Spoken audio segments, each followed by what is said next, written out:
안녕하세요. 크리스탈과 함께 책 읽는 시간입니다. 오늘 함께 하실 작품은 어네스트 해밍웨이의 노인과 바다입니다. 구독, 좋아요, 알림 설정 부탁드립니다.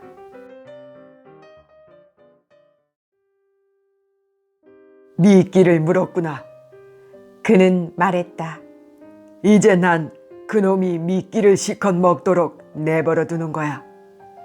그는 낚싯줄을 계속 손가락들 틈으로 풀어내면서 왼손을 뻗쳐 두 개의 예비 낚싯줄 끝을 다른 낚싯줄의 예비 낚싯줄 타래에다 연결시켰다. 이제 준비는 다 되었다. 그는 지금 사용하는 타래를 제외하고도 440길이에 상당하는 낚싯줄의 타래들을 준비해왔다. 좀 더 먹어. 그가 말했다. 실컷 먹으라고.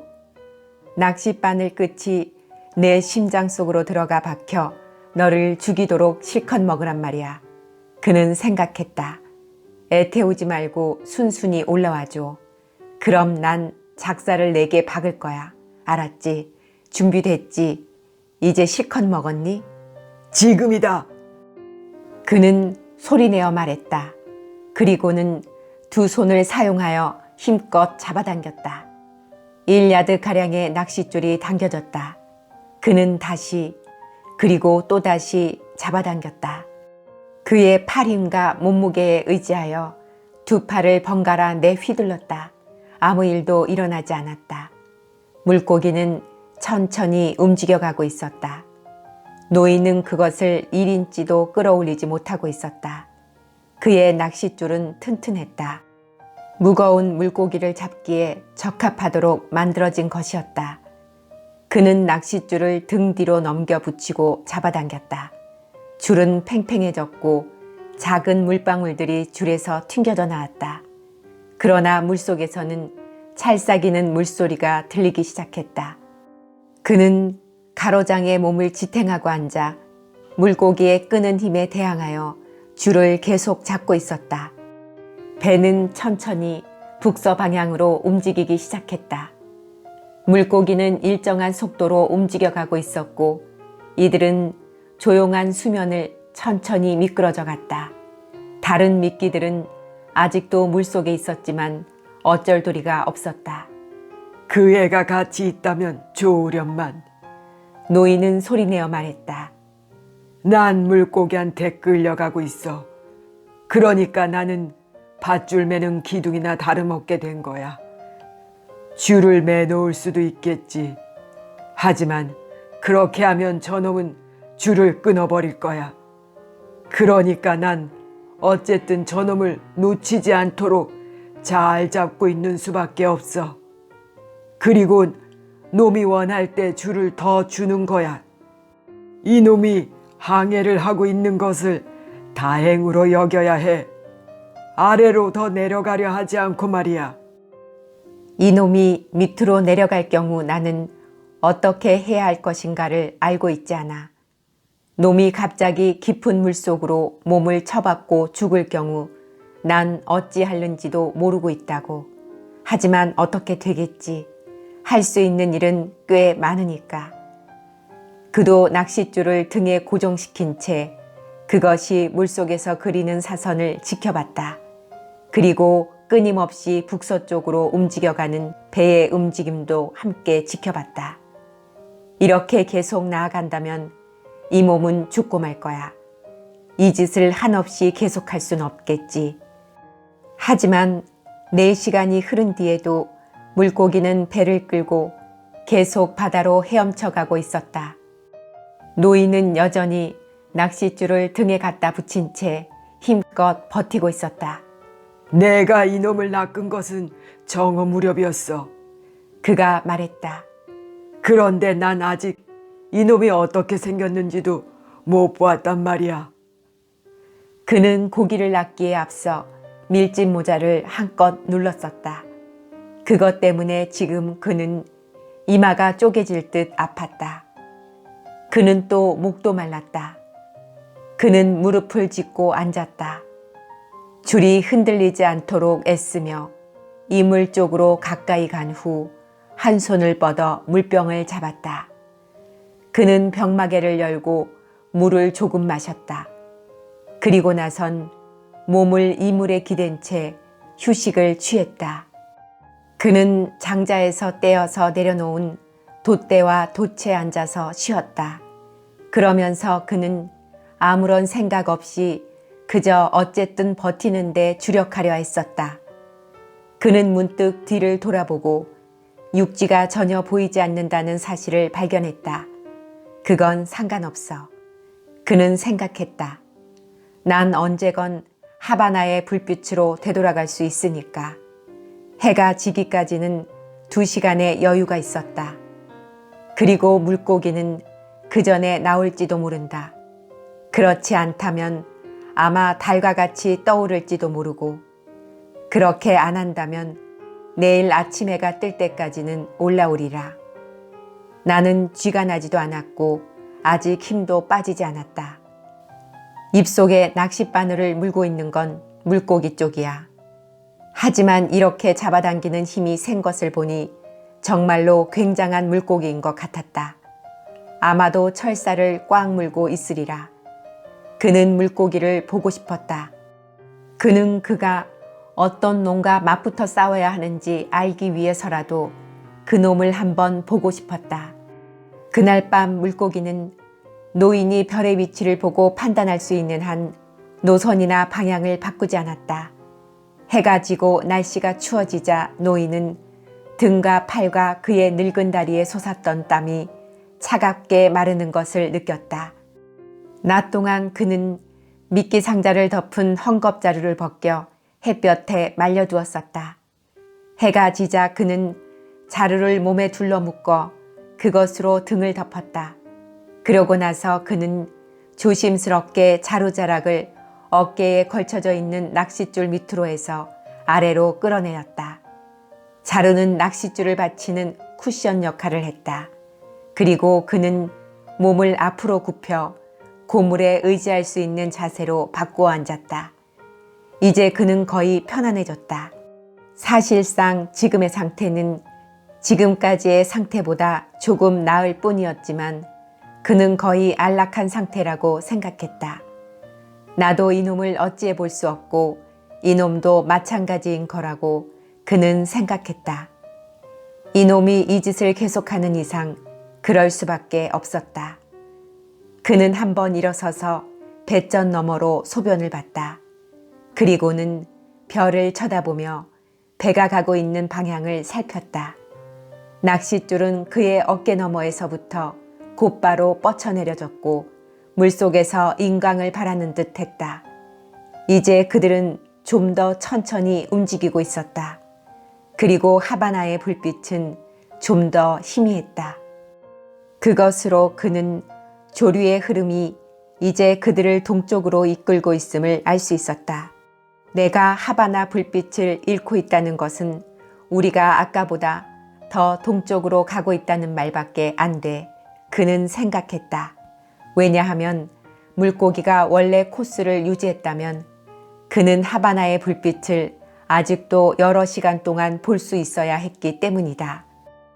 오늘 야구 리그전 결과가 어땠을까 하는 궁금함과 이럴 때 라디오를 가졌다면 참 좋을 것 같다고 생각했다. 그러나 그는 곧 지금 하고 있는 일만을, 그것만을 항상 생각해야 한다는 사실을 기억했다. 어리석은 짓을 해선 안 돼. 그러고 나서 그는 소리내어 말했다. 그 애와 함께 있다면 얼마나 좋을까. 도움도 받고 이걸 보여줄 수도 있었을 텐데. 늙은 사람이 혼자 있다는 건 결코 좋은 것 같지 않았다. 하지만 그건 불가피한 일이기도 했다. 다랑어가 상하기 전에 먹어야 돼. 힘을 잃지 않도록 말이야. 꼭 기억하라고. 아무리 먹고 싶은 생각이 없더라도 아침에 생 다랑어를 꼭 먹어야 해. 기억해 둬야 해. 그는 자신에게 다짐했다. 밤 동안 2마리의 돌고래들이 배 주위를 맴돌았다. 노인은 그것들이 회전하고 임나팔을 불고 하는 소리들을 들을 수 있었다. 그는 수컷이 내는 물 뿜는 소리와 암컷의 한숨 섞인 소리를 식별할 줄 알았다. 이것들은 좋은 생물들이야. 노인이 말했다. 저놈들은 놀고 희롱하고 서로 사랑하고 있어. 저놈들은 날치들과 마찬가지로 우리와 한 형제야. 그러자 그는 그가 잡은 큰 물고기에 대한 연민을 느끼기 시작했다. 물고기도 참으로 놀랍고 이상했다. 도대체 나이가 얼마나 되는지 짐작조차 할 수 없었다. 그는 지금까지 이렇게 힘이 센 물고기도 만난 일이 없고 또 이렇게 이상하게 행동하는 물고기도 본 일이 없다. 어쩌면 물고기는 영리에서 뛰어오르지 않는지도 모른다. 만약 물고기가 뛰어오르거나 마구 날뛰는 날이면 그는 끝장날 수도 있었다. 아니면 이 물고기는 낚싯바늘에 여러 번 걸려봤는지도 몰랐다. 그래서 이럴 때 이렇게 해야만 한다는 것을 터득하고 있는지도 모르는 것이다. 물고기는 지금 자기의 상태가 단 한 명의 남자, 그것도 늙은 남자에 불과하다는 사실을 알지 못할 것이다. 하지만 이건 정말로 굉장히 큰 물고기가 아닌가. 그리고 만약 고기를 상하지 않게 시장에다 내다 팔 수만 있다면 얼마나 많은 돈을 가져다 줄 것인가. 물고기가 미끼를 문 태도는 남성적이었고 줄을 끄는 폼도 남자다웠다. 그는 또 싸움에 있어서도 허둥거리거나 당황하며 날뛰거나 하지 않았다. 물고기에게 무슨 계획이 있는 것일까? 아니면 그도 나와 마찬가지로 그저 필사적으로 버티고 있을 뿐일까? 그는 전에 그가 다랑어 한 쌍 중 한 놈을 잡았을 때의 일이 떠올랐다. 물고기들은 항상 암컷으로 하여금 먹이를 먼저 먹게 하는 습성이 있었다. 낚싯바늘을 삼킨 암컷은 공포에 질려 마구 날뛰며 필사적으로 대항하는 바람에 곧 지쳐버렸다. 그러는 동안 수컷은 줄곧 암컷의 곁을 떠나지 않으면서 낚싯줄을 횡단하기도 하고 암컷과 같이 표면을 맴돌기도 했다. 너무도 암컷 가까이에서 맴돌고 있었기 때문에 매우 날카롭고 크기와 모양도 낙과 비슷한 그것의 꼬리가 낚싯줄을 끊지는 않을지 겁이 났었다.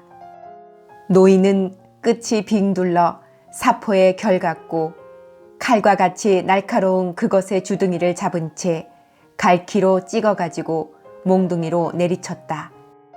그는 물고기의 색깔이 거울 뒷면의 색과 같이 변할 때까지 그것의 머리를 몽둥이로 계속 때렸다. 그리고는 소년의 도움을 받으며 그것을 보트 안으로 끌어올렸다. 그러는 동안 수컷은 줄곧 배 주위에 머물러 있었다. 그러더니 노인이 낚싯줄을 손보고 작사를 준비하는 동안 수컷은 배 곁 공중으로 훌쩍 뛰어올랐는데 그것은 암컷이 어디에 있는지 보기 위해서였다. 그리고 나선 물속 깊이 들어가 버렸다. 그것의 지느러미들은 날개와도 같이 활짝 펼쳐져 있었고 굵직한 연보랏빛 줄무늬가 선명했다. 그것은 아름다운 광경이었다. 노인은 지금도 그 장면을 기억했다. 그뿐 아니라 그 수컷은 암컷 곁에서 끝까지 떠나지 않고 머물러 있었던 것이다. 그것이 내가 물고기와의 만남에서 겪은 제일 슬픈 경험이었지. 노인은 생각했다. 그 애도 슬퍼했었어. 우리는 고기에게 용서를 빈 다음 곧 잡아버렸지. 그 애가 여기 있다면 얼마나 좋을까? 그는 소리내어 말했다. 그리고 이물의 둥근 모서리에 몸을 기댔다. 그는 낚싯줄을 통해 전달되는 큰 물고기의 힘을 어깨로 느끼고 있었다. 물고기는 지금 그가 선택한 목적지, 그곳이 어디인지 알 수는 없지만 를 향해 계속 움직이고 있었다. 사실 그가 어떤 길을 선택했던 것은 노인 자신의 계략 때문이었다고 그는 생각했다. 그것이 선택한 길은 모든 함정과 덫, 그리고 계략을 떠나 멀리 깊고 어두운 물속에 머물러 있는 일이었다. 그리고 나의 선택은 사람들의 손이 미치지 못하는 바로 그 먼 곳까지 그것을 잡으러 나가는 일이었다. 이제 그들은 함께 이어져 있었다. 낮 일에 계속해서 말이다. 그리고 이들 둘을 도울 사람은 아무도 없었다. 어쩌면 난 어부가 되지 말았어야 했는지도 몰라. 그는 생각했다. 하지만 난 그걸 위해 태어나지 않았던가. 날이 밝으면 다랑어를 먹는 일을 꼭 기억해야겠다. 동이특이 얼마 전쯤에 무엇인가가 그의 등 뒤 낚싯줄에 달린 미끼 한 개를 물었다. 그는 막대가 부러지는 소리를 들었고 낚싯줄이 뱃전 너머로 마구 빠져나가는 소리를 들었다. 어둠 속에서 그는 주머니 칼을 빼내고는 물고기의 무게를 그의 왼쪽 어깨로 옮긴 후 몸을 높여 줄을 뱃전의 나무에 대고 끊었다. 그리고 나서 그는 그와 제일 가까운 다른 낚싯줄을 끊었다. 그리고는 두 개의 예비 낚싯줄의 끝을 서로 이었다. 그는 매우 재치 있게 한 손으로 작업을 했고 매듭을 단단히 할 때는 발로 타래들을 밟았다. 이제 그는 6타래의 예비 낚싯줄을 가진 셈이었다. 끊어버린 미끼에 달려있던 것이 각각 2타래, 물고기가 물고 있는 미끼에 2타래를 합쳐서였다. 타래들은 모두 한 개로 이어져 있었다. 날이 밝으면 40길이 미끼를 돌보아야겠다고 그는 생각했다. 그걸 마저 잘라내버리고 예비 낚싯줄들을 한 대 이어야지. 난 결국 질 좋은 캐나다산 낚싯줄 200길이와 낚싯바늘 그리고 철사줄들을 잃게 되겠지만 그것들은 다시 보충할 수 있어. 하지만 만약 내가 다른 물고기를 낚다가 이 물고기를 놓치게 된다면 누가 이것을 보충해 줄 것인가? 조금 전에 미끼를 물었던 것이 어떤 놈인지 알 수는 없다. 다랑어였을 수도 있었고 황새치 또는 상어였는지도 모른다.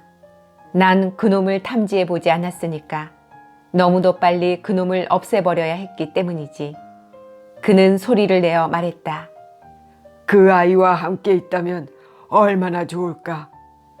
하지만 넌 그 아이를 데리고 오지 못했지. 그는 생각했다.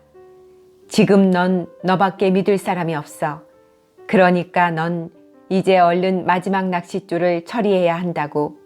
어둡건 아니건 간에 말이야. 그걸 잘라버리고 두 예비 낚싯줄들을 한 대 묶어두어야 해. 그는 자신의 생각대로 했다. 어두운 곳에서 이런 일을 하기란 여간 힘든 것이 아니었다. 그리고 한 번은 물고기가 갑자기 당기는 통에 그만 엎어져서 눈 밑에 상처를 얻었다. 작은 핏줄기가 그의 볼을 타고 흘렀다. 하지만 피는 응고됐고 턱에까지 가서 닿기 전에 말라버렸다. 그는 이물로 다가가서 나무 판자에 등을 기댄 채 휴식을 취했다.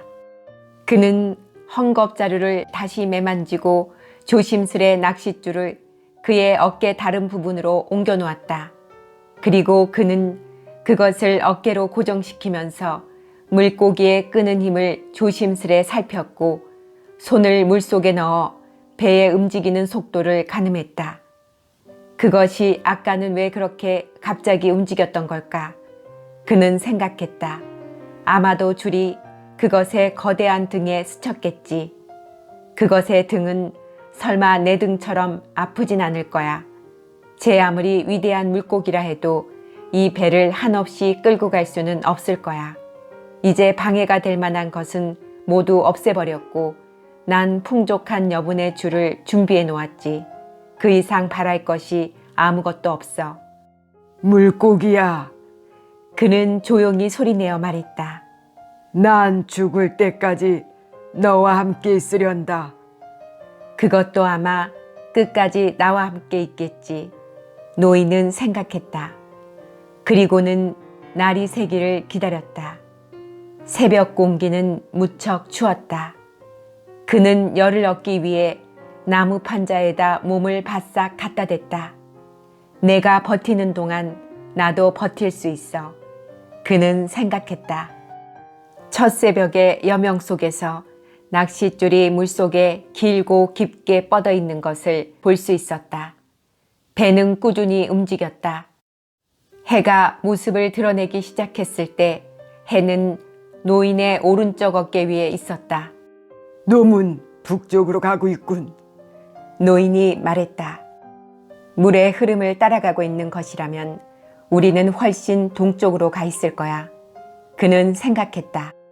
그놈이 조류의 방향을 따른다면 좋으련만 그렇다면 그건 그놈이 지쳤다는 징조니까.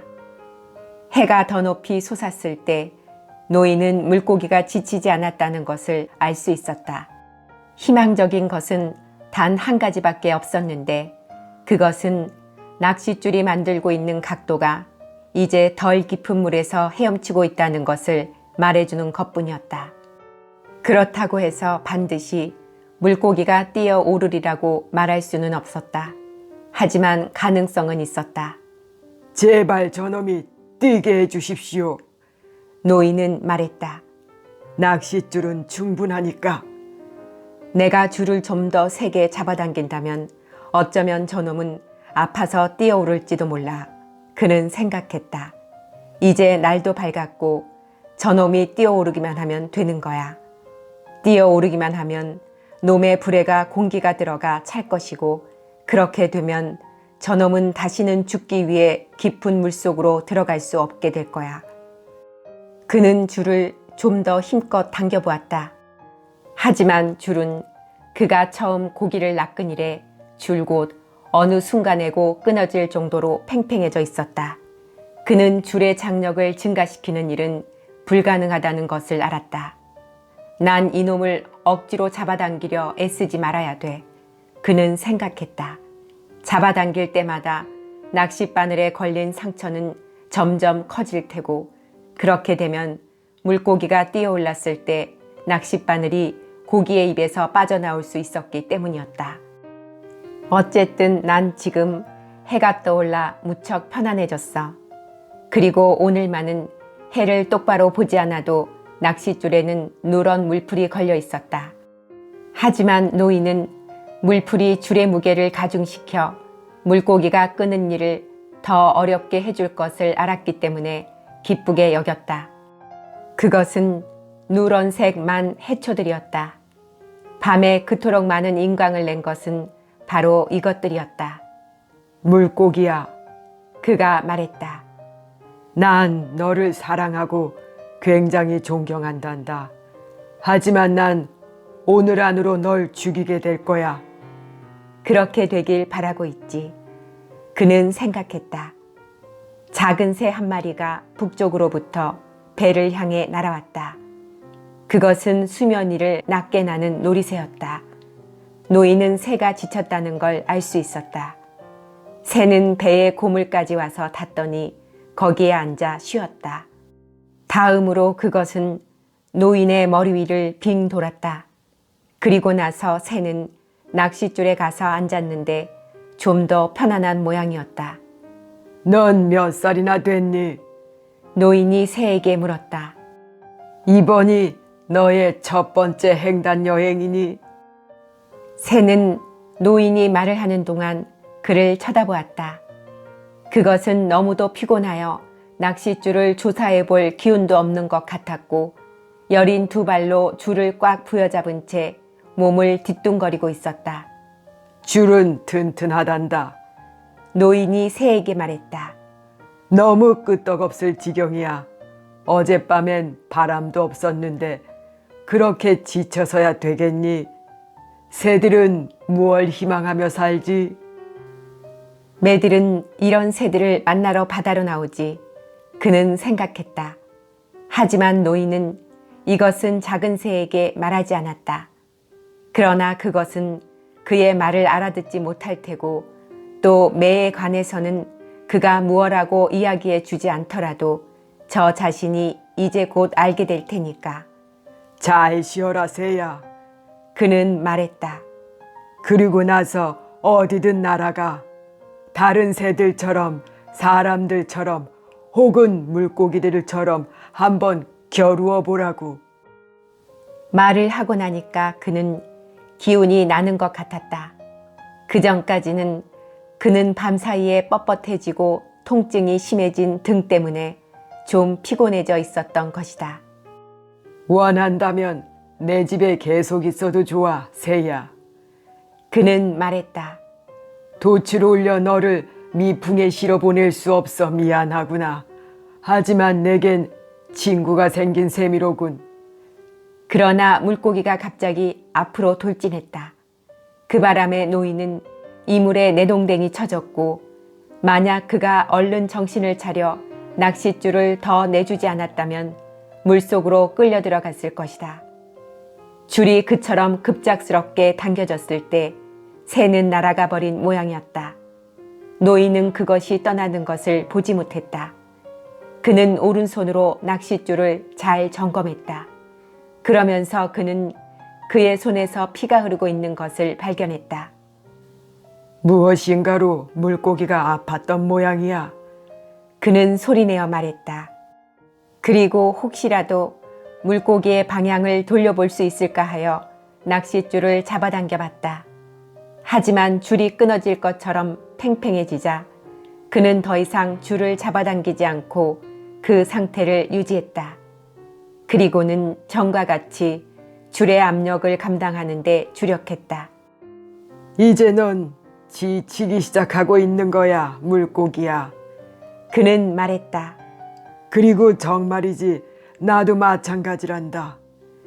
그는 새를 찾아 주변을 두리번거렸다. 새를 동무 삼고 싶었기 때문이다. 새는 보이지 않았다. 넌 금방 떠나버렸구나. 그는 생각했다. 하지만 해변에 닿기까지 내 여로는 지금까지보다 더 험할 거야. 어떻게 물고기는 단 한 번 잡아당기는 것으로 내게 상처를 줄 수 있었을까? 난 굉장히 둔해지고 있는가 봐. 아니면 난 그 작은 새에게 정신이 팔려 방심했었을까? 지금부터는 정신 차리고 일에 집중해야지. 그리고 다랑어를 꼭 먹어두어야지. 기운이 모자라서 일을 못 마치는 일이 없도록 말이야. 그 애가 여기 있다면 좋으련만. 그리고 소금이 좀 있으면 좋겠어. 그는 소리내어 말했다. 그는 낚싯줄을 왼쪽 어깨로 옮기고 조심스럽게 무릎을 꿇었다. 그리고는 바닷물에 손을 씻은 후 그냥 물속에 손을 담갔다. 그는 핏줄기가 꼬리를 끌며 사라져가는 것을 보며 한참 동안 손을 물속에 담궜다. 그는 움직이는 뱃가의 물이 그의 손에 와서 부딪혀가는 것을 지켜봤다. 놈은 속도가 많이 느려졌어. 그가 말했다. 노인은 소금물 속에 손을 더 오래 담그고 싶었지만 혹시라도 물고기가 또다시 돌연한 움직임을 할까 두려워서 몸을 일으키고 손을 들어 햇빛에 말리기 시작했다. 그는 이 일을 끝내기 위해서는 두 손이 필요하다는 것을 알았다. 그리고 대결이 시작되기 전부터 상처를 얻기를 원치 않았다. 자, 이젠 그는 손이 마르자 말했다. 난 저 작은 다랑어를 먹어야 돼. 갈고리로 놈을 끌어와야지. 그리곤 여기서 편안히 식사하는 거야. 그는 무릎을 꿇고 갈고리를 뻗쳐 고물 밑에 다랑어를 찍었다.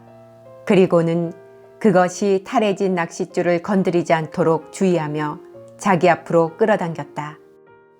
그는 다시 낚싯줄을 왼쪽 어깨에 맡긴 채 왼쪽 손과 팔로 몸을 지탱한 후 참치를 갈고리에서 떼어내고 연장을 제자리에 치웠다. 그는 한쪽 무릎으로 물고기를 누른 후 그 검붉은 살을 길게 머리 뒤로부터 꼬리까지 세로로 점여냈다. 이렇게 해서 쐐기 모양의 조각들이 생겼다. 그는 고기의 살을 등뼈 바로 가까이로부터 배의 끝까지 잘라냈다.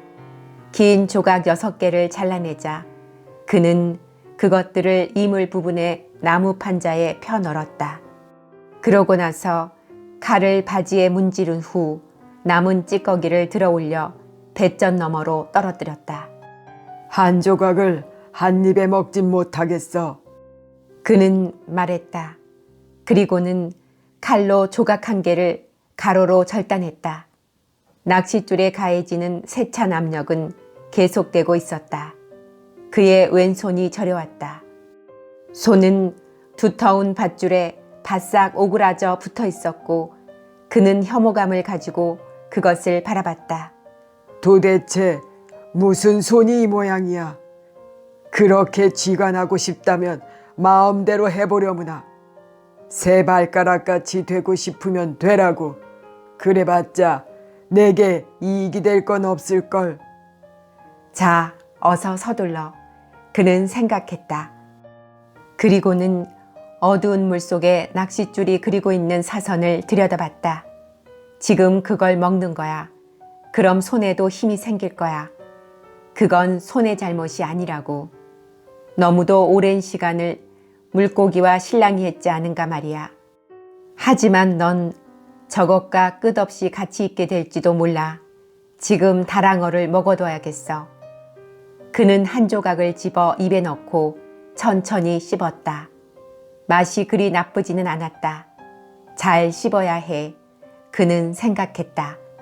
국물까지 모조리 먹도록 라임이라든가 레몬 혹은 약간의 소금이라도 같이 먹을 수 있다면 꽤 괜찮을 것도 같았다. 좀 어떠니 소나? 그는 거의 사후강직 상태에 이른 것처럼 심하게 쥐가 난 손에게 물었다. 너를 위해 조금 더 먹겠어. 그는 둘로 잘랐던 조각 중 다른 쪽을 먹었다. 천천히 씹고 껍질은 뱉었다. 이제 기분이 어때 소나? 아니면 좀 더 지나야 알겠니? 그는 또 하나의 긴 조각을 통째로 집어들고 씹기 시작했다. 이건 참 탄력 있고 피가 많은 물고기로군. 그는 생각했다. 돌고래가 아닌 이걸 잡아서 다행이야. 돌고래는 너무 들큼하니까. 이건 단맛은 없지만 원기는 잔뜩 들어있단 말이야. 하지만 어쨌든 실질적이어야지. 다른 건 무의미해. 그는 생각했다. 소금이 조금 있으면 좋으련만 게다가 햇빛에 남은 고기가 상하거나 말라버릴지 알 수 없으니까 난 배가 안 고프더라도 이걸 다 먹는 게 좋겠어. 지금 물고기는 조용하고 얌전하구나. 난 이걸 다 먹어 치우기로 하겠어. 그럼 난 준비가 갖추어지는 거야. 조금 더 참아봐 소나. 그는 말했다. 내가 이걸 다 먹는 건 너를 위해서야. 물고기를 살펴볼 수 있다면 좋겠다고 그는 생각했다. 물고기는 내 형제다. 하지만 난 그를 죽여야 하고 그러기 위해 기운을 유지해야 돼. 그는 천천히 다랑어 쐐기 모양으로 저민 조각들을 말끔히 다 먹어치웠다.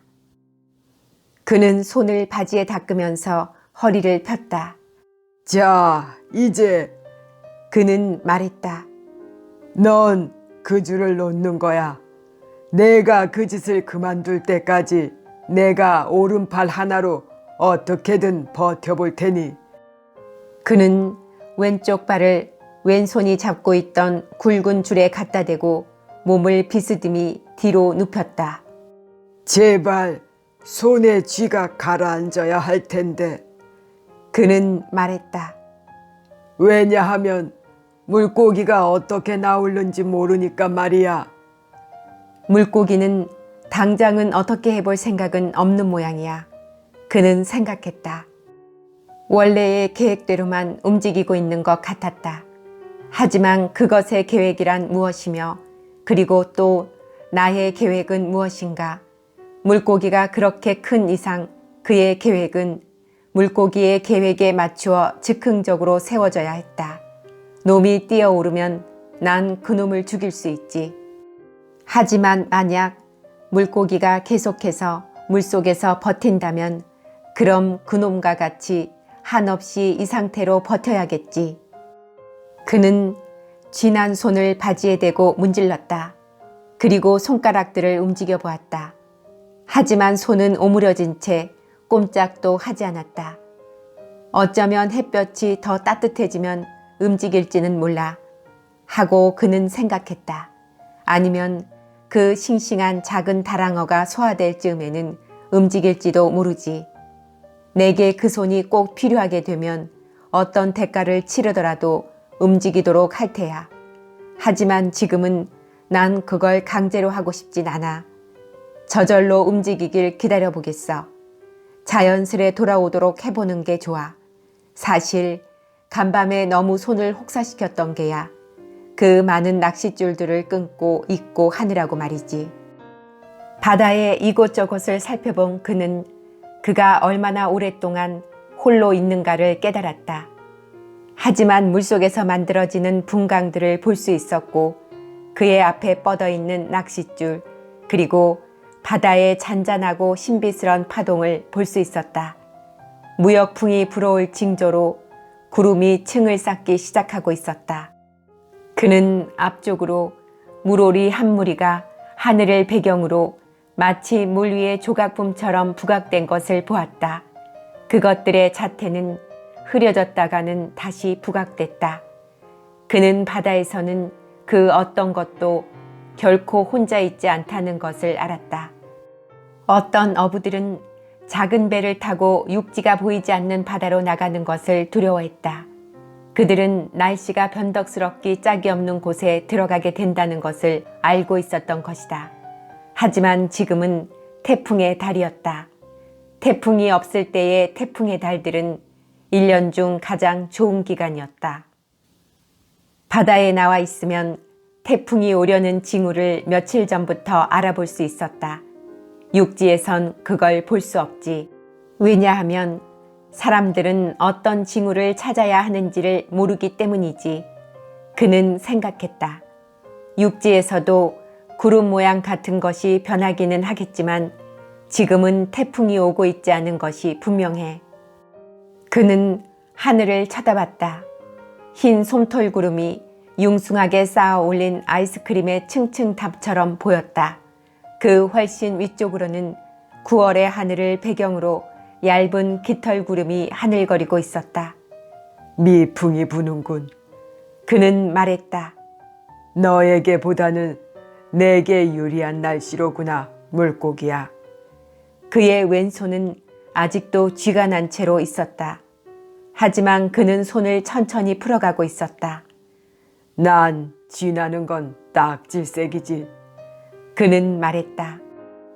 이건 우리 몸으로부터 배신을 당하는 것 같은 거야. 다른 사람 앞에서 푸토마인 중독으로 설사를 한다거나 구토를 하는 건 수모스런 일이었다. 하지만 쥐가 나는 건 그는 이것을 칼람브레라고 스페인 이름으로 불렀다. 특히 혼자 있을 때 그렇게 되는 건 모욕감을 갖게 하는 것 같았다. 그 애와 함께 있다면 내 손을 주무르고 팔꿈치 밑에서부터 풀어줄 텐데 그는 생각했다. 하지만 손은 곧 풀릴 거야. 그러자 그는 오른손으로 느껴지는 물고기의 태도에 변화가 왔음을 느꼈고 다음 순간 물속에 그려진 사선에도 변화가 일어난 것을 발견했다. 그는 낚싯줄에 몸을 기댄 채 왼손을 그의 넓적다리에다 대고 세게 그리고 빠르게 때렸다. 그러면서 그는 낚싯줄의 사선이 천천히 위로 솟구쳐 올라오는 것을 보았다. 물고기가 올라오는 거야. 그가 말했다.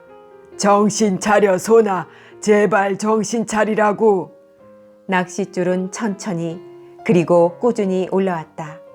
그러나 갑자기 배 앞에 바다의 수면이 부풀어 오르더니 물고기가 물 밖으로 나왔다. 물고기는 계속 물에서 나오고 있었고 그것의 양 옆구리에서도 물이 쏟아져 내리고 있었다. 햇빛에 반짝이는 물고기는 참으로 눈부신 모습이었다.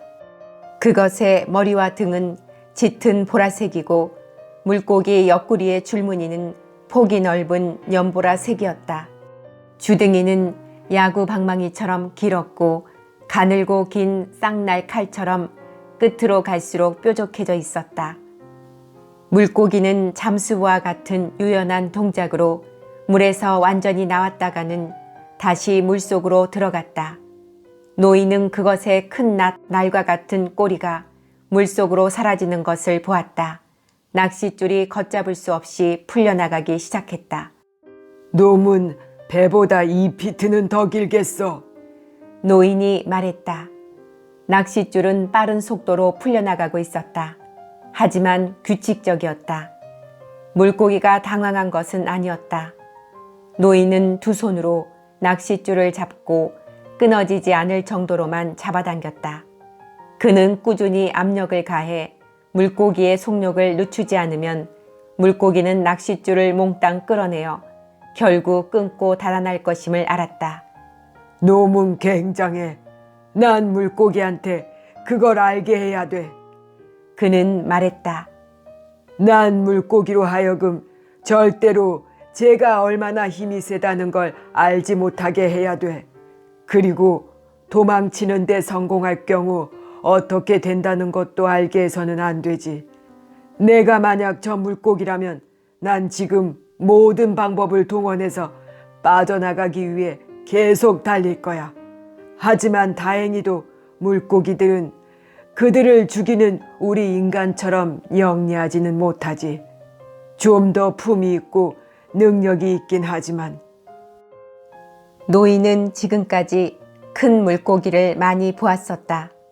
1,000파운드가 넘는 물고기도 여러 마리 보았고 그런 것을 2마리 잡은 일도 있었다. 물론 혼자서 잡았던 것은 아니었다. 이제 육지가 보이지도 않는 이곳에서 그것도 홀로 그가 지금까지 보았던 것 중 가장 크고 지금껏 들어본 일도 없을 만큼 큰 물고기와 대결하고 있는 것이다. 그런데 그의 왼손은 아직도 꽉 오그린 독수리의 발톱처럼 굳어져 있었다. 하지만 쥐는 풀릴 거야. 그는 생각했다. 틀림없이 풀려서 내 오른손을 도와줄 거야. 그와 형제 관계에 있는 것이 세 개였다. 물고기와 그의 두 손들이었다. 쥐는 풀리게 될 것이다. 쥐가 난 채 풀리지 않는다는 것은 손으로서는 너무도 불명예스럽고 어울리지 않는 일이었다. 물고기의 속도가 또다시 느려졌다. 그리고는 다시 아까와 같은 속도로 나아가기 시작했다. 어째서 물고기가 뛰어올랐을까? 노인은 생각했다. 제가 얼마나 큰가를 보이기 위해 뛰어올랐던 것일까? 어쨌든 이제 난 그것이 어떤 놈인지 알게 됐어. 그는 생각했다. 나도 물고기에게 내가 어떤 인간인가를 보여줄 수만 있다면 좋으련만.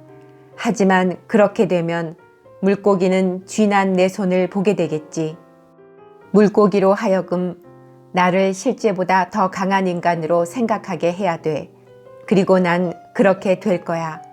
내 의지와 지능에 맞서고 있는 저 물고기에 모든 훌륭한 자질을 갖춘 물고기가 되고 싶다고 그는 생각했다. 그는 나무에 등을 댄 채 엄습해오는 고통을 견디고 있었다. 물고기는 계속 규칙적으로 움직였다. 배는 어두운 물속으로 천천히 흘러가고 있었다. 동쪽으로부터 오는 바람으로 작은 파도가 솟아올랐다. 한낮이 되자 노인의 왼손의 쥐가 풀렸다. 너한텐 나쁜 소식이구나, 물고기야. 그가 말했다. 그리고는 그의 등을 덮고 있는 자루 위의 낚싯줄 위치를 바꾸었다. 그는 편안한 자세로 있었지만 인정하고 싶지 않은 고통이 그에게 서서히 다가오고 있었다. 난 종교를 갖진 않았어. 그가 말했다. 하지만 난 주기도문과 성모송 각각을 10번씩 외겠다. 이 물고기를 잡기 위해서는.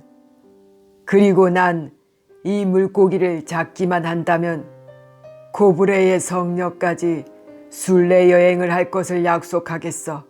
이건 약속이라고. 그는 기계적으로 기도문을 외기 시작했다. 어떤 때는 너무도 피곤하여 기도문을 생각해낼 수가 없었다. 그럴 때면 그는 빠르게 기도문을 외워 기도문이 자동적으로 나오도록 했다. 성모송은 주기도문보다 외기가 더 쉬운 것 같았다. 은총이 가득하신 마리아여 기뻐하소서. 주께서 함께 계시니 여인 중에 복되시며 대중의 아들 예수 또한 복되시도다. 전주의 성모여 지금 그리고 우리가 죽을 때 우리 죄인을 위하여 비소서. 아멘. 그리고 나서 그는 덧붙였다. 축복받은 성녀시여 이 물고기가 죽게 해주소서. 제 아무리 훌륭한 물고기라 하더라도. 기도를 하고 나자 기분이 훨씬 좋아졌다. 하지만 고통은 여전했다. 아니, 더해졌다고 하는 쪽이 더 맞는지도 몰랐다. 그는 이물의 나무 판자에 기댄 채 기계적으로 왼손의 손가락들을 움직였다. 비록 바람은 서서히 더 세게 불었지만 이제 햇볕이 뜨거웠다. 저 작은 낚싯줄에 미끼를 다시 매달아서 고물 너머로 던져야겠다.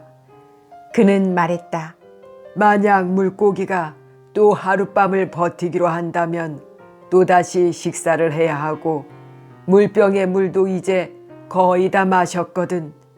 여기선 돌고래 외의 것을 잡긴 어렵겠지만 신선할 때 금방 먹으면 그것도 그리 나쁘진 않을 거야.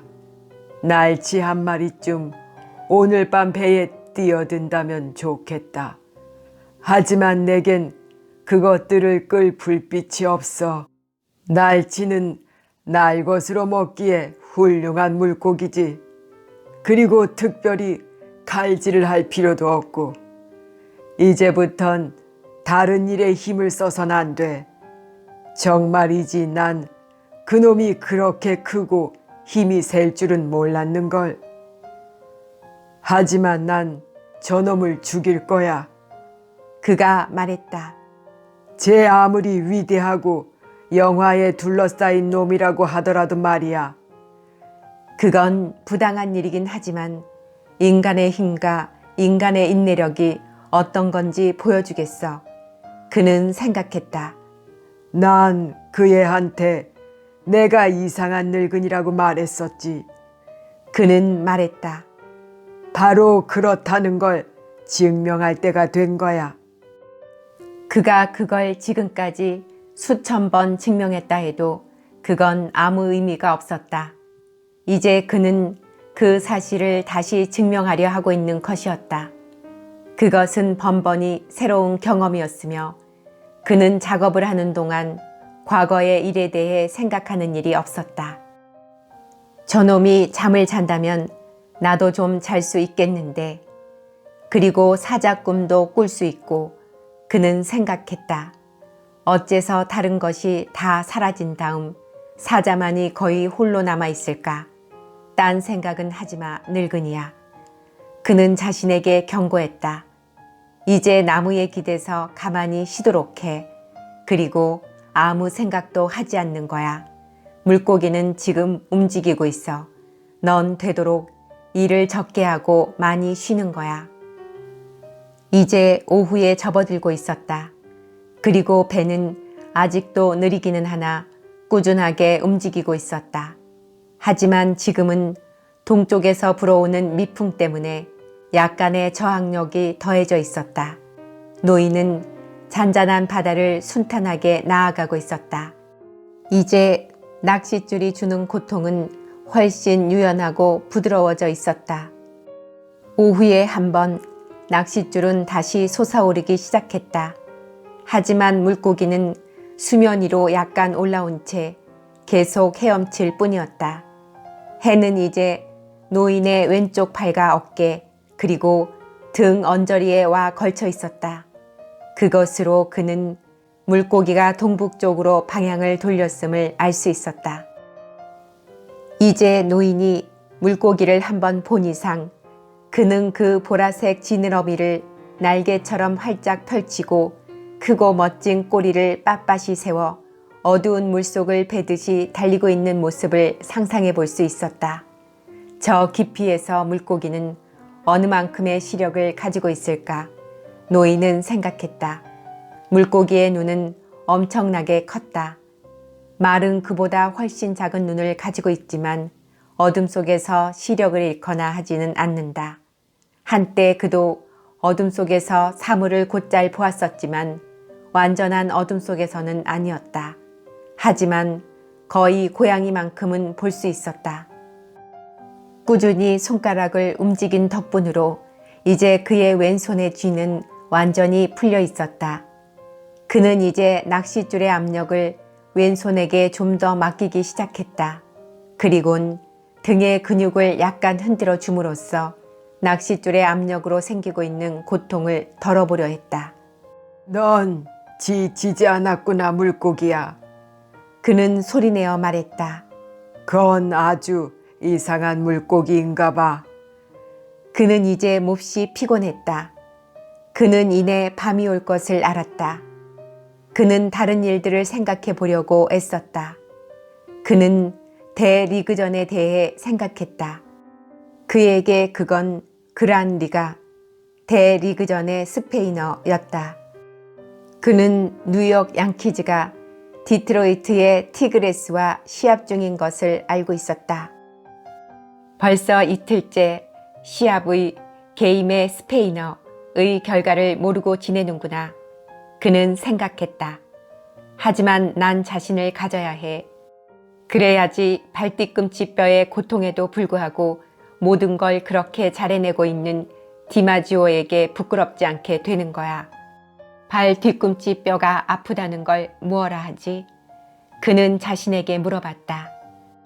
발 뒤꿈치 뼈의 고통이라. 우린 그런 병엔 걸리지 않아. 그건 싸움 수탉의 쇠발톱을 발 뒤꿈치에 박은 듯한 고통일까? 나라면 견딜 수 없을 것 같다.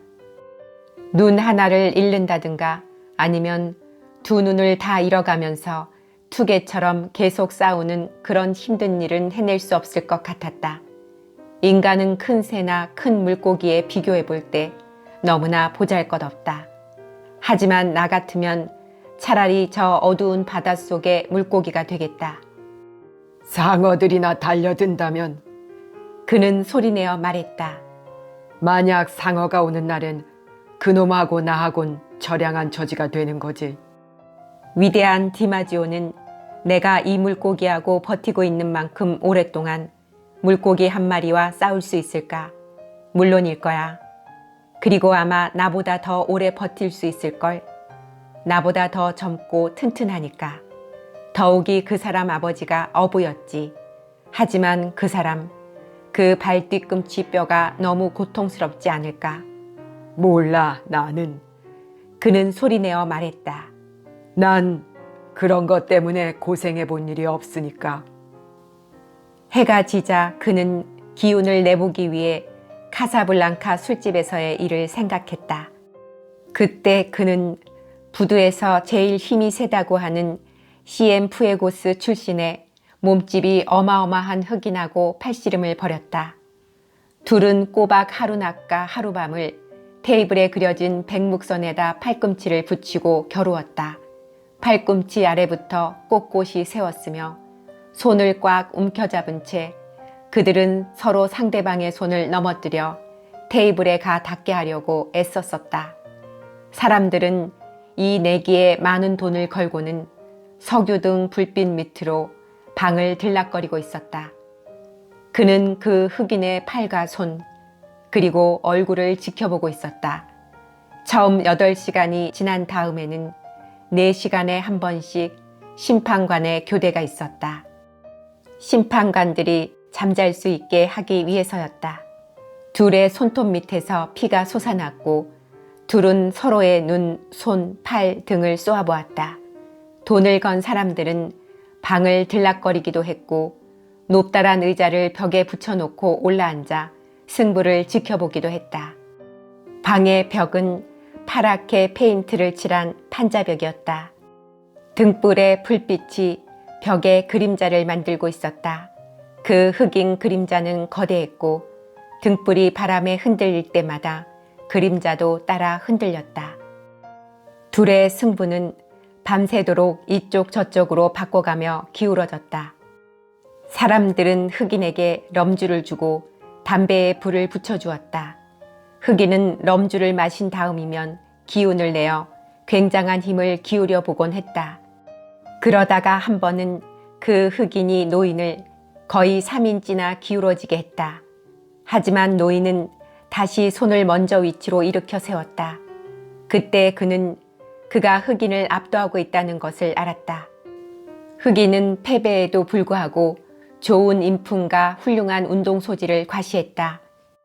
동이 터오자 돈을 걸었던 사람들은 이제 제비로 승부를 정하자고 청해왔고 심판은 고개를 저었다.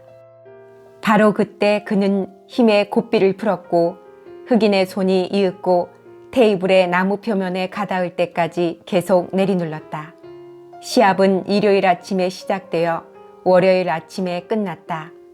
돈을 걸었던 사람들 중 대다수가 일터로 가기 위해 제비로 정하자고 제안했던 것이었다. 그들은 부두에서 설탕 자루들을 배에 싣는 일을 하든지 하바나의 탄광에서 일하는 사람들이었다. 그렇지만 않았다면 누구든 이 시합의 끝을 보려 했을 것이다.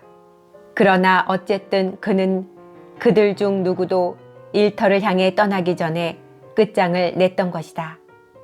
그 후 오랫동안 사람들은 그를 챔피언이라고 불렀고 봄에는 리턴 매치까지 마련되었다. 하지만 이번에는 돈을 많이 걸지 않았다. 또 그는 첫 번째 시합 때 이미 시엠푸에고스에서 온 흑인의 사기를 꺾어 놓았으므로 아주 쉽사리 승리를 거둘 수 있었다. 그 뒤에도 그는 몇 번인가 더 시합을 가졌다. 그는 그가 정말로 원하기만 한다면 누구든 이길 수 있다는 생각을 갖게 됐으나 그의 오른손을 너무 쓰면 낚시질에 불리하게 된다는 것을 깨달았다. 그래서 그는 왼손을 사용하여 연습 시합을 몇 번 해봤다. 하지만 그의 왼손은 항상 배반자여서 그가 마음먹은 대로 되질 않았다. 그래서 그는 왼손을 믿지 않았다. 해가 그걸 잘 구워줄 거야. 그는 말했다. 이젠 또다시 쥐가 나서 나를 귀찮게 구는 일이 없겠지. 밤에 공기가 너무 차진다면 모르지만 오늘 밤은 내게 무엇을 갖다 주려나? 머리 위에서 비행기 한 대가 마이애미를 향해 날아갔다. 그는 비행기의 그림자 때문에 수많은 날치들이 겁에 질려 야단하는 모양을 바라보았다. 저렇게 날치가 많은 걸 보니 이 근처 어디에 돌고래가 있는 것이 분명해. 라고 말했다. 그리고는 혹시라도 물고기의 기운을 조금 빼앗아 볼까 하여 낚싯줄에 등을 대고 눌러보았다. 하지만 그건 불가능했다. 낚싯줄은 금방이라도 끊어질 듯 물방울을 튀기면서 바르르 떨었다. 배는 천천히 전진했다. 그는 보이지 않게 될 때까지 비행기를 지켜봤다. 비행기를 타고 있으면 아주 이상할 거야. 그는 생각했다. 저렇게 높은 데서 보면 바다는 어떤 모양일까? 비행기에서는 물고기들이 잘 보이겠지. 너무 높게만 날지 않는다면 말이야. 만약 내가 지금 200길이 높이에서 천천히 날 수만 있다면 좋으련만. 그 높이에서 물고기를 지켜볼 수 있도록 말이지. 난 거북잡이 배를 타고 다닐 때 돛대 꼭대기 위에 올라앉아 항해한 적이 있었지. 거기에서 보면 돌고래의 녹색은 더 선명해 보였고 돌고래의 줄무늬나 자색 반점도 볼 수 있었다. 그리고 그놈들이 떼지어 다니는 모습을 한눈에 모두 볼 수 있었던 것이다. 검은 해류에서 살고 있는 속도 빠른 물고기의 등은 자색이고 자색 줄무늬나 반점을 가졌는데 그건 왜일까? 사실 돌고래는 황금색이기 때문에 녹색으로 보이는 것이다. 하지만 그것이 정말로 굶주려 가지고 먹이를 찾아 올라올 때면 그것의 양쪽 배에는 다랑어와 같이 자색 줄무늬가 솟는 것이다. 그것은 성이 났기 때문일까? 아니면 너무 빨리 달리기 때문일까? 날이 어두워지기 바로 전에 이들은 사르가소 해초가 하나의 섬을 이루고 있는 곳을 지나쳤다. 그것은 마치 바다가 노란색 담요 밑에서 성교라도 하고 있는 듯이 옅은색 바다에서 들먹거리기도 하고 흔들거리기도 했다. 바로 그때 그의 작은 낚싯줄에 돌고래가 한 마리 걸려들었다. 돌고래가 공중으로 뛰어 올랐을 때 그것을 처음 봤다. 그것은 저녁 노을 속에 완전한 황금색 모습을 드러낸 채 몸을 접었다가 공중에서 마구 퍼덕퍼덕 하더니 몇 번이고 반복해서 뛰었다. 이렇듯 공포의 고개를 계속했다. 그는 고물 쪽으로 조심스레 되돌아가 웅크리고 앉아서 큰 낚싯줄을 그의 오른손과 팔로 껴안은 채 돌고래를 왼손으로 끌어들였다. 그는 조금씩 낚싯줄을 당길 때마다 그것을 그의 벗은 왼발로 밟아 다시 미끄러져 나가지 않게 했다. 물고기가 고물까지 끌려와서 필사적으로 발버둥치고 있을 때 노인은 뱃머리 너머로 몸을 굽혀 그 보라색 반점이 돋은 번쩍이는 물고기를 들어올려 고물 너머 배 안에 들여놓았다. 그것의 아가미는 경련적인 빠른 동작으로 낚싯바늘 위에서 닫혔다 열렸다 하고 있었다. 그것은 또 그 납작하고 긴 몸뚱이와 꼬리 그리고 머리로 배바닥을 두드리기도 했다. 마침내 노인이 몽둥이로 그것에 빛나는 황금색 머리를 내리치자 부르르 떨더니 이내 조용해졌다. 노인은 낚싯바늘을 빼내어 다시 정어리 미끼를 꿰어서는 뱃전 너머로 휙 던졌다. 그리고 나서 그는 천천히 이물로 되돌아갔다. 그는 왼손을 씻고 바지에 물기를 닦았다. 그리고는 그 무거운 낚싯줄을 오른손에서 왼손으로 옮겼다.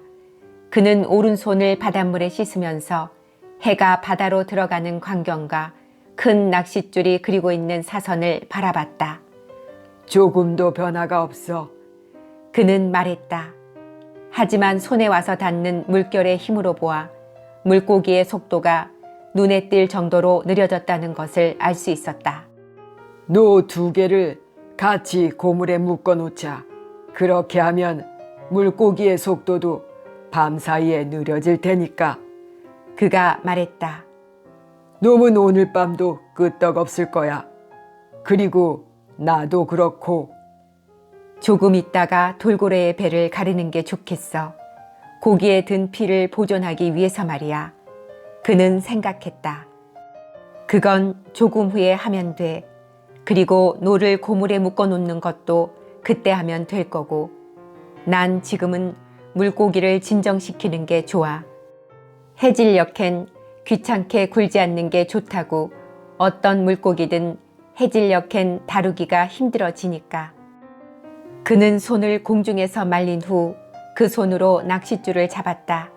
그리고는 되도록 몸의 긴장을 풀려고 노력하면서 자기 자신을 앞에 나무장에 내맡기고 물고기가 배를 끌기에 힘이 들도록 했다.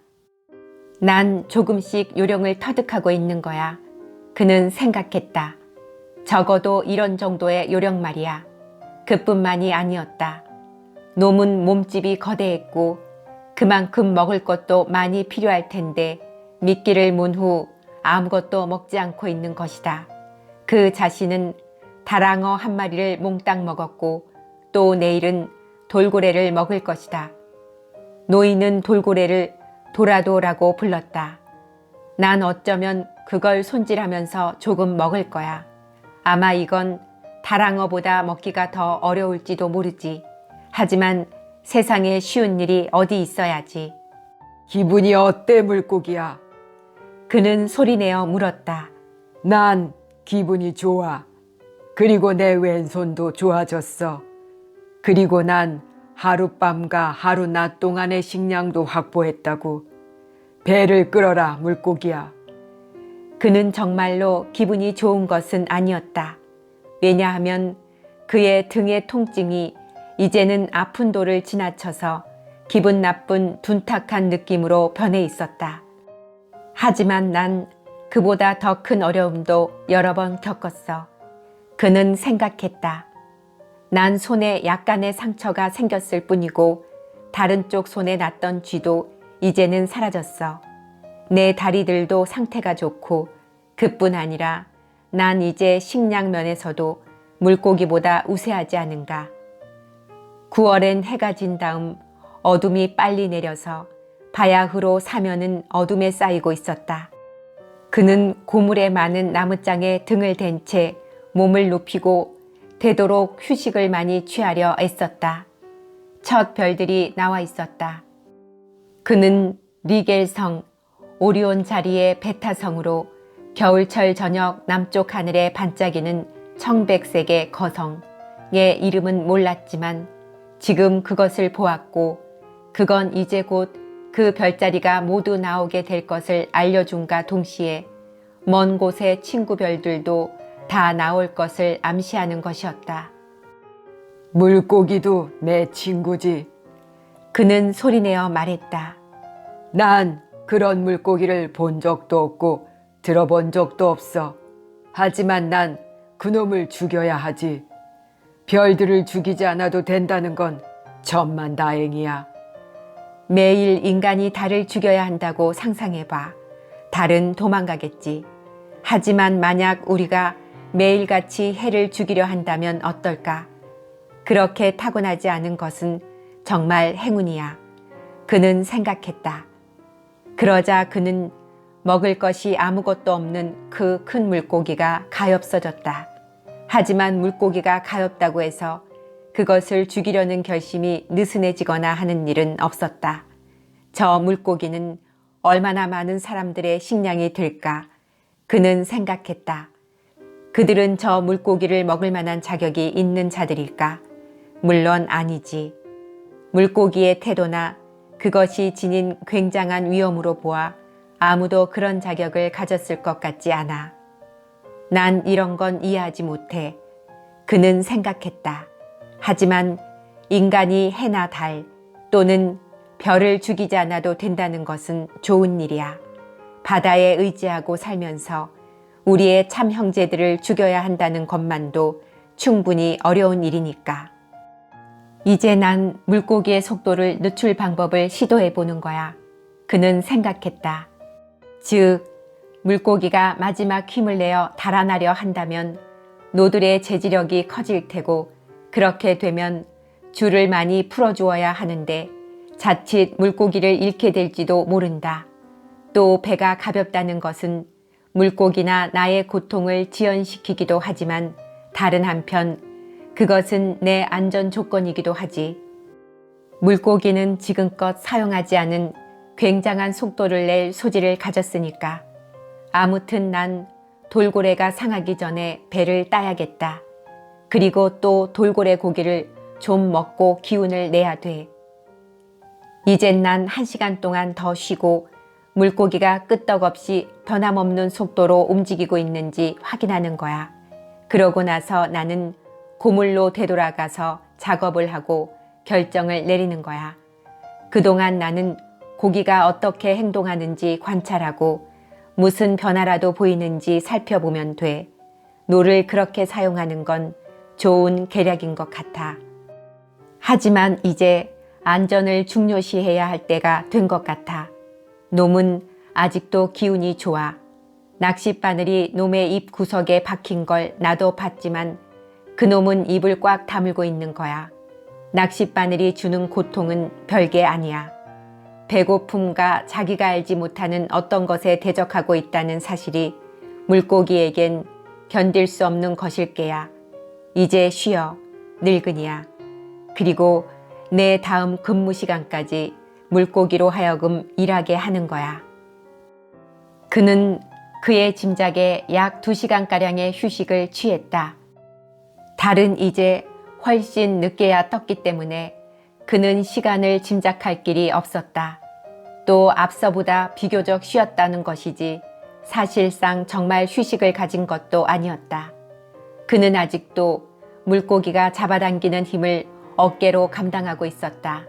하지만 그는 왼쪽 손을 이물에 배전해 놓은 후 물고기에 대한 저항을 조금씩 배에 대한 저항으로 전환시키려고 노력했다. 낚싯줄을 고정시킬 수만 있다면 얼마나 간단할까? 그는 생각했다. 하지만 그놈은 조금만 돌진을 시도해도 낚싯줄을 끊을 수 있다. 난 내 몸으로 줄을 덮어 당김에 저항하게 해야 돼. 그리곤 항상 두 손으로 줄을 내줄 준비를 하고 있어야 돼. 하지만 늙은이야, 넌 잔다던 잠을 아직 안 잤어. 그는 소리내어 말했다. 이제 반날하고 하룻밤, 그리고 또 하루 낮이 지났어. 그동안 너는 줄곧 앉았지. 넌 어떻게 해서든 놈이 얌전하고 변화가 없는 동안 좀 잘궁리를 해야 돼. 자두지 않으면 머릿속이 흐릿해질는지 몰라. 하지만 지금 내 머린 충분히 맑아. 그는 생각했다. 너무 맑지. 난 내 형제인 별들처럼 정신이 초롱초롱하거든. 그래도 난 자야 돼. 별들과 달, 그리고 해도 자고 또 바다도 파도가 없고 수면이 조용한 날에는 자는 것이 사실이야. 어쨌든 잠자는 걸 잊지 말아야 해. 그는 생각했다. 억지로라도 좀 자도록 해야 돼. 그리고 낚싯줄을 조절할 간단하고 확실한 방법을 연구하도록 해. 이제 고물로 돌아가서 돌고래를 손질해야지. 자려면 노를 메어 배의 속도를 늦추는 방법을 쓰는 건 너무 위험해. 어쩌면 안 자도 될 것 같아. 그는 자신에게 말했다.